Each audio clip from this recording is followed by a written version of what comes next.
सावंतवाडी नगरपरिषदेच्या कारिवडे येथील कचरा डेपोवर पसरलेल्या घाणीच्या साम्राज्याची गंभीर दखल घेत शिवसेना जिल्हा प्रमुख तथा नगरसेवक संजू परब यांनी आपल्या सहकारी नगरसेवकांसह प्रत्यक्ष घटनास्थळी जाऊन स्पॉट पंचनामा केला. कचरा डेपोवरील अस्वच्छतेला पालिकेचे प्रशासनच जबाबदार असल्याचा गंभीर आरोप करत त्यांनी जोरदार संताप व्यक्त केला. यावेळी पालकमंत्री नितेश राणे यांनी कचरा व्यवस्थापनासाठी शहराच्या आजूबाजूच्या परिसरात किमान 25 एकर जागा उपलब्ध करून द्यावी अशी देखील मागणी करण्यात आली. आम्ही सूत्रे हातात घेतल्यानंतर कचरा डेपोवर आलो आहोत, गार्डनमध्ये नाही, असा जोरदार टोला त्यांनी नगराध्यक्षांचं नाव न घेता लगावला. संजू परब यांनी सावंतवाडी शहर कचरामुक्त व दुर्गंधीमुक्त करण्याचा संकल्प व्यक्त करत पुढील 50 वर्षांचे नियोजन म्हणून कचरा विघटन प्रकल्पासाठी 25 एकर जागेची आवश्यकता असल्याचे स्पष्ट केले. यासाठी एखाद्या गावात 25 एकर जागा खरेदी करण्यासाठी शासनाने निधी द्यावा अशी मागणी त्यांनी पालकमंत्र्यांकडे केली. दरम्यान आपण या विषयावर आमदार दीपक केसरकर यांच्याकडेही पाठपुरावा करण्यात येणार असल्याचे त्यांनी सांगितले. स्पॉट पंचनाम्यादरम्यान कचरा डेपोवर काम करणाऱ्या कर्मचाऱ्यांना मास्क व इतर आवश्यक सुविधा दिल्या जात नसल्याने त्यांच्या आरोग्याचा गंभीर प्रश्न निर्माण होण्याची शक्यता असल्याचेही संजू परब यांनी निदर्शनास आणले. यावेळी आरोग्य निरीक्षक विनोद सावंत यांना बोलावून त्यांनाही जाब विचारण्यात आला. गेल्या महिनाभरापासून कचरा विघटन करणारे यंत्र बंद असल्याने मोठ्या प्रमाणात कचरा साचल्याचे समोर आले असून यावर तत्काळ कारवाई करण्याचीही मागणी करण्यात आली. सावंतवाडी नगरपरिषदेने वेंगुर्ला नगरपालिकेप्रमाणे स्वच्छतेबाबत प्रभावी काम करावे असे सांगत या सर्व परिस्थितीसाठी प्रशासनालाच जबाबदार धरले. यावेळी संजू परब यांच्या समवेत नगरसेवक बाबू कुडतरकर, अजय गोंदावळे, देव्या सूर्याजी, स्नेहा नाईक, शर्वरी धारगळकर, ॲडव्होकेट सायली दुभाषी आदी उपस्थित होते. हे सगळे आमचे नगरसेवक आले. अजय जरा कामाला गेला म्हणून आला नाही आहे. सगळेजण आले आणि हा डेपो आहे, कचरा डेपो आहे.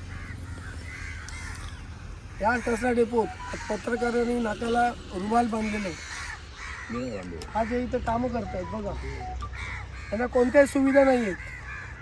तो माणूस ते कोंबडीचं आतड्यांचं साफ करतो, त्याच्या ना रुमाल आहे, तोंडाला नाही काही आहे.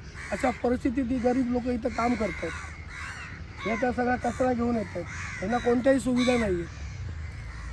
हे हा स्पॉट पंचनामा इथं जागेवरून केलेला आहे. हे का आम्ही तुम्हाला पण सांगितलं नाही कुठे जायचं आहे ते.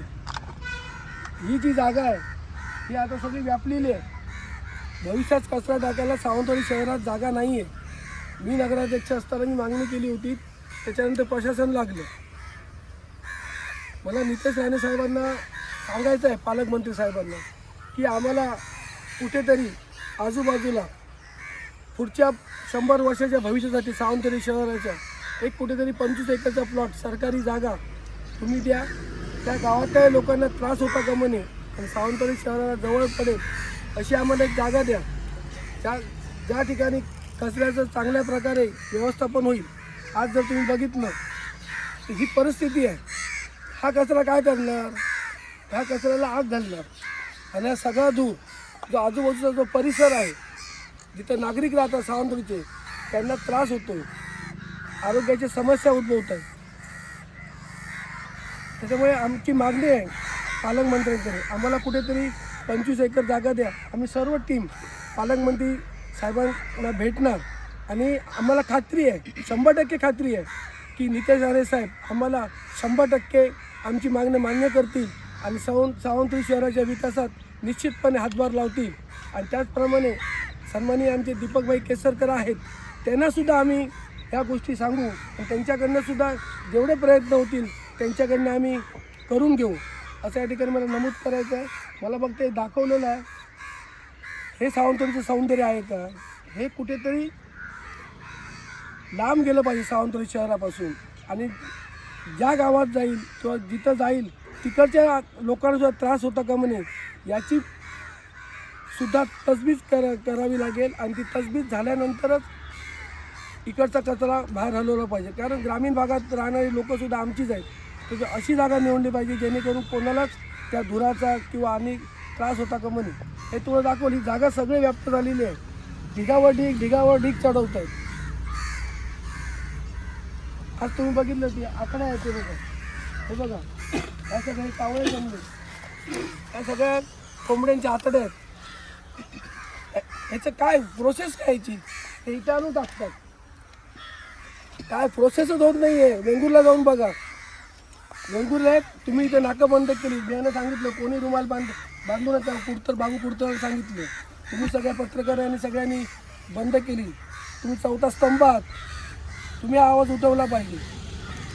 त्याच्यामुळे आमची सन्माननीय दीपकभाई केसरकर असतील, सन्माननीय आमचे पालकमंत्री असतील, आम्हाला कुठेतरी 25 एकर जागा सावंतवाडी शहरासाठी मिळाली पाहिजे अशी आमची मागणी आहे. कचरा प्रक्रिया प्रकल्प आहे त्या ठिकाणी प्रक्रिया काय केली जाते? हाच तर प्रश्न आहे ना. आता मी तिकडेच चाललो. हे बघा काय होतंय ते, हे तुम्ही बघा समोरच बघा, सगळे आतडे आहेत. त्या इथे आणून टाकायचे का? इथे लोक राहतात बाजूला, एक आवळे उचलणं त्यांच्या परड्यात नेऊन टाकणं, काय प्रोसेस होते?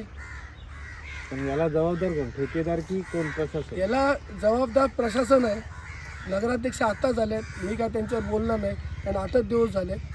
पण मी काम केलेलं आहे, मला अनुभव आहे. त्याच्यामुळे माझी पहिली जी भेट होती ती मी इथं आलो. मी कुठच्या गार्डनमध्ये गेलो नाही भेट द्यायला, पहिलं इथं आलो. कारण ही लोकांची मूळ समस्या आहे. घाण नव्हती त्या रस्त्या, कशासाठी ठेवलेल्या, कोण गिऱ्हाईक बघता काय, कशासाठी ठेवल्या पहिला सांगा. या कशासाठी तुम्ही ठेवल्या? किती दिवस वर्गीकरण, एवढी चपला जमिनीचं वर्गीकरण, चपलाची जोड शोधतल्या, खायच्या चप्पल काय जुळता का बघतल्या, काय आहे या? रस्तो साफ नाही. तुम्ही नगरपालिकेवाले जर रस्त्यावर जर चपला टाकूक लागले, अरे वेंगुर्ल्यात जाऊन फेरी मारून या एक दिवस. कोण सुद्धा विचार त्यांना घेऊन येते ना, दोघांना विचार. तुमच्याच कर्मचाऱ्यांची तक्रार आहे, तुम्ही फवारणी करत नाही म्हणून. ही काय परिस्थिती आहे? काय आहे? काय आहे? मी नगराध्यक्ष असताना इथे नाश्त्याला बसवतो. आज काय परिस्थिती आहे? इथं मी नाश्ता करायचो इथे. काय परिस्थिती काय बघा,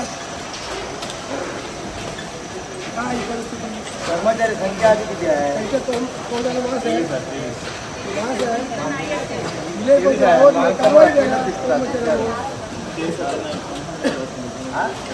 आणि त्यांच्या तोंडाला मास्क नाही, काय नाही.